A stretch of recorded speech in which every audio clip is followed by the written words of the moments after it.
बहुत समय पहले की बात है। कैलाश पर्वत पर भगवान शिव और माता पार्वती का निवास था।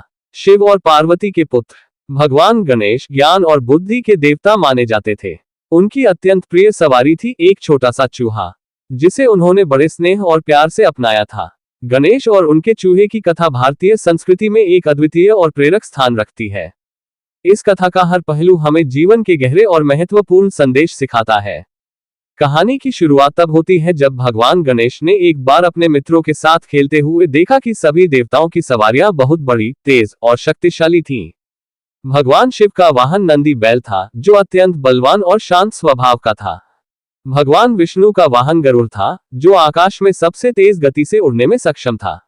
दूसरी ओर भगवान इंद्र का वाहन ऐरावत हाथी था, जो अपने विशाल आकार और शक्ति के लिए प्रसिद्ध था। गणेश को ये देखकर थोड़ा असहजता हुई कि उनकी सवारी एक छोटा सा चूहा है, जो अन्य देवताओं की सवारी की तुलना में बहुत साधारण था।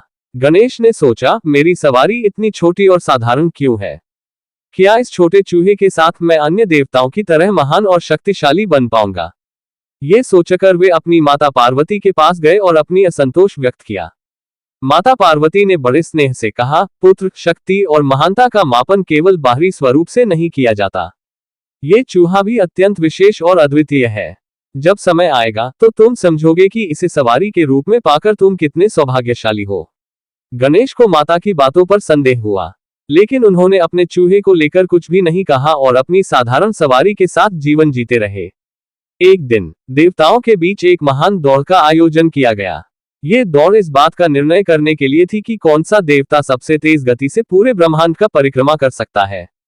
सभी देवता अपनी अपनी शक्तिशाली सवारियों के साथ दौड़ में भाग लेने को तैयार हो गए। गणेश को भी इस दौड़ में शामिल होना था, लेकिन उनके पास एक छोटा चूहा था। वे चिंतित हो गए कि उनका चूहा इतनी बड़ी दौड़ में कैसे भाग ले सकेगा।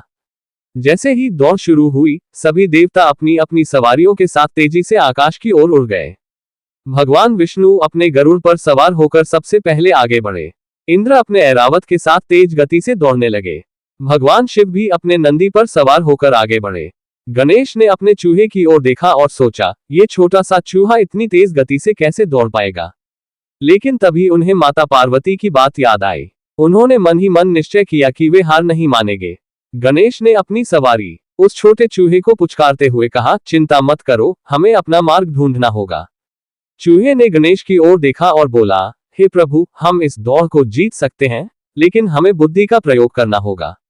गणेश ने अपनी बुद्धि का सहारा लिया और फिर कुछ सोचकर माता पिता का स्मरण किया। उन्होंने सोचा, संपूर्ण ब्रह्मांड में सबसे महत्वपूर्ण कौन है? मेरे माता पिता। अगर मैं उनकी परिक्रमा कर लूं, तो यह संपूर्ण ब्रह्मांड की परिक्रमा के बराबर होगा। ये सोचकर गणेश अपने चूहे पर सवार होकर अपने माता पिता शिव और पार्वती की 3 बार परिक्रमा करने लगे। जब अन्य देवता दूर दूर के आकाशों और ग्रहों की यात्रा कर रहे थे, गणेश ने अपनी परिक्रमा पूरी कर ली और वहीं रुक गए। जब सभी देवता वापस लौटे तो उन्होंने देखा कि गणेश पहले से ही दौड़ पूरी कर चुके थे। वे आश्चर्यचकित हो गए और पूछने लगे, गणेश, तुमने ये कैसे किया? तुम्हारी सवारी तो एक छोटा चूहा है। गणेश मुस्कुराए और बोले, मेरे लिए मेरे माता पिता ही संपूर्ण ब्रह्मांड है। उनकी परिक्रमा करना ही सच्चे अर्थों में ब्रह्मांड की परिक्रमा करने के बराबर है।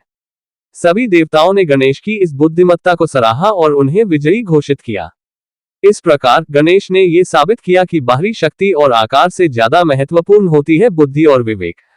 इस कथा से हमें ये सीखने को मिलता है कि जीवन में हमेशा बाहरी चीजों पर निर्भर नहीं होना चाहिए। किसी भी परिस्थिति में बुद्धि और चतुराई से काम लेना ही सबसे बड़ा गुण है। साथ ही ये कहानी यह भी बताती है कि माता पिता का आदर और सम्मान करना जीवन की सबसे महत्वपूर्ण जिम्मेदारियों में से एक है।